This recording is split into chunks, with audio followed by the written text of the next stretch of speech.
I just want to say a few things to document this day because it was so much. It was so cool. And I should plug my phone in because it's totally dead. Alright, okay. So, this was so crazy. I woke up I left my ghost meter running before I went to sleep. And I got the last flicker flash of I don't have dreams. Like, I go places. Like, I don't remember my dreams. And I know I'm not going to do this backtracking with every fucking normal person in the world and their fucking dumb responses. I've already cussed. God damn it. I got to stop doing that. So, I'll give you an example. I had a dream one night where I wiped away the wall of my apartment on the 3rd floor so that I could see the full moon. It was extra big that night. And then I took off somewhere, and then I didn't hear or see or remember or feel anything when I woke up. I just had one thought in my head. It was, you should reach out and get a hold of your old friend Beth. Now, this is around 2013 or 14. So I looked her up and I said, hey, and she said, it's so weird that you're contacting me because, now granted, we hadn't spoken for 13 years, I want to say, 14, 15 years, I don't know. And she said, last night I had a dream that you were sitting in a tree and teaching me how to maneuver through the ether. Well, that was a long time ago. So I am aware that, yeah, right? I'm going to let you sit with that one for a second. I'm cooking.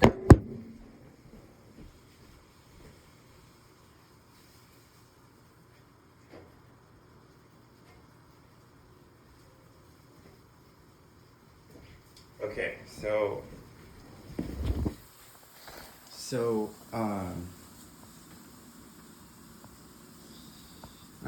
I was last night, today, I never can sleep. I'm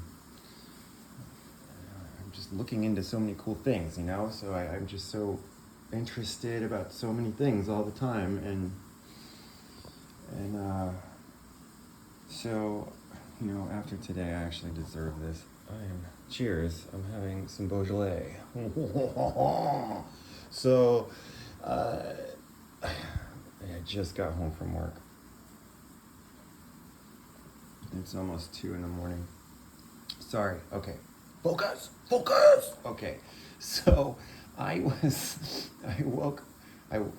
before I caught the last flashes of my dreamscape, and where I was floating alongside of this poor black kid who had dark blue cutoff shorts and a black shirt, and he was walking in front of a empty field in downtown, right out of the outskirts of downtown Detroit, and the whole back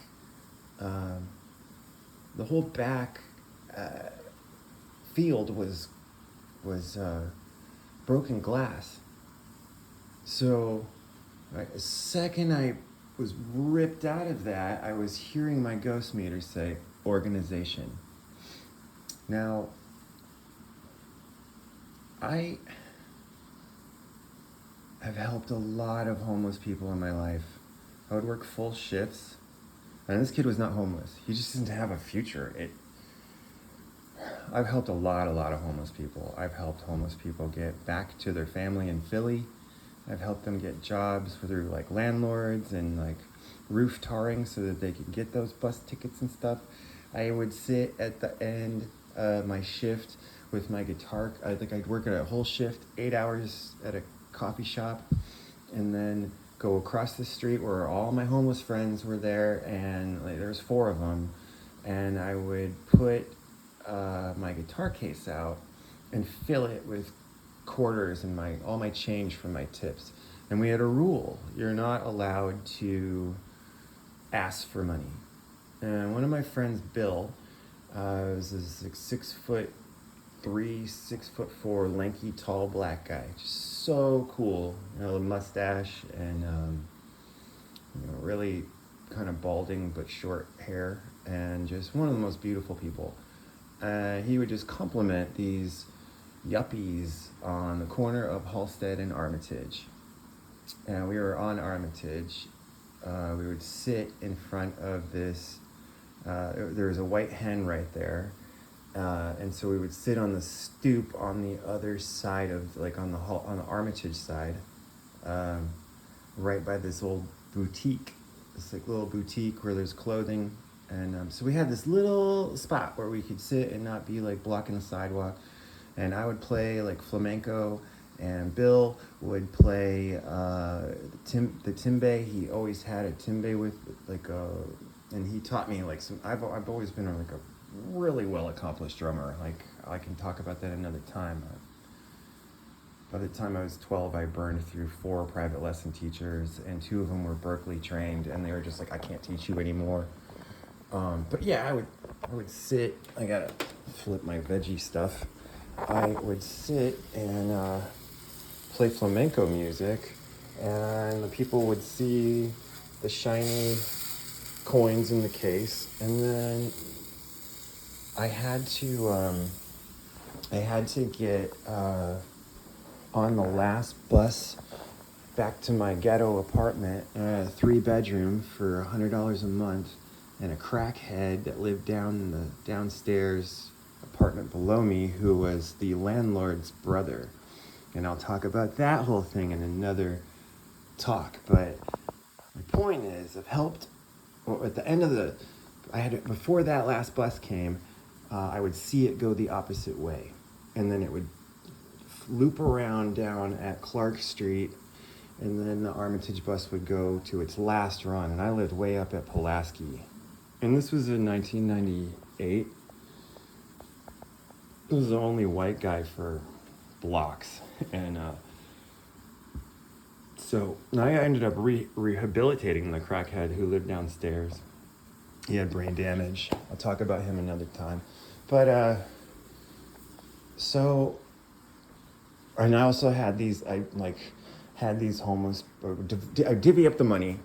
I wouldn't take any because I had my own tips, and I just wanted to make sure they ate every day, at night. Like, they had their, whether it was like they needed liquor, or I don't give a shit if they were addicted to crack. It didn't matter to me.